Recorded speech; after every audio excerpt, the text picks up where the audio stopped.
Well, we can talk to James Petras now from Binghamton University. He joins us to discuss the crisis in the Middle East further. Thank you very much for coming onto the programme. James, you do join us just as we've been reporting on another stabbing, this time in Tel Aviv.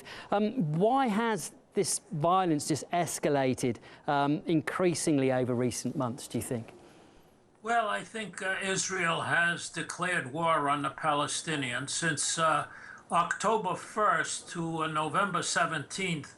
There have been 89 extrajudicial assassinations of Palestinians, including 18 children and 4 women, as well as thousands of others who've been injured by live ammunition and by plastic-capped bullets. So I think the war has been very aggressively pursued by the Israeli government, which has also announced the annexation of several important areas of Palestinian land in the West Bank to settle Jews only in about 400 settlement houses. So I think the news reporting, for every Jew that's killed, I think one can count at least 20 Palestinians who've been murdered by the Israeli Defense Force or the settlers. And I think this kind of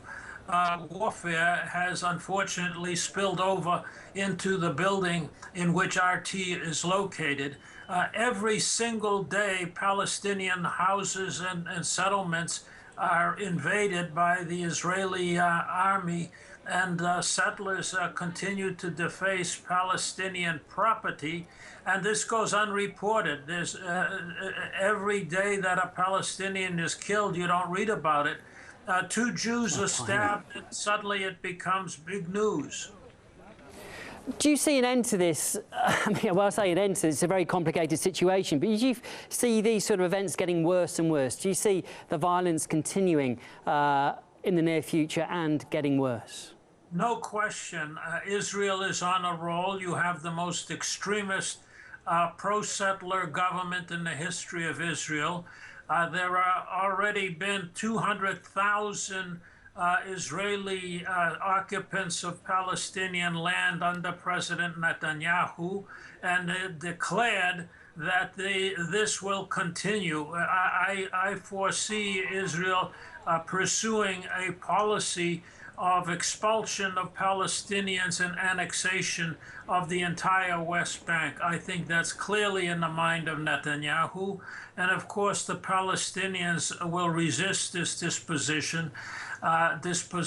Unfortunately, their targets are not just military targets. They sometimes engage in these attacks on civilians because they're easier to do. And I think this is unfortunate and it should be condemned. But I think the larger picture demands that journalists and news outlets present the whole picture. And the whole picture is extraordinarily violent toward the Palestinians, with no negotiations on the agenda, no acceptance of a two-state solution, and continuing declarations from high officials that anybody that opposes Israel's aggressive policies is an anti-Semite, including President Obama, which is absolutely and totally ridiculous. OK, James, I understand what you say there. It is a two-sided argument, though, isn't there? Because obviously Palestinians feel very strongly about what's happening, but Israelis too. I mean, you know, they are targeted by stabbing attacks also. I mean, it takes efforts by both sides, doesn't it, to solve this? Well, they should vote against governments that support the annexation of Palestinian territory. Israelis want to be secure.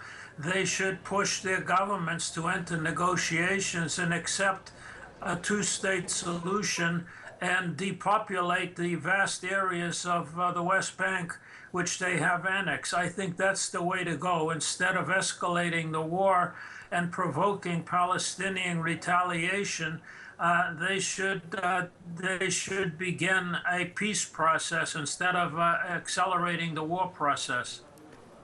James, we have to leave it there, but thanks a lot for coming on to RT this afternoon and giving us your analysis on this story. That was James Petras, a professor at Binghamton University. Thank you.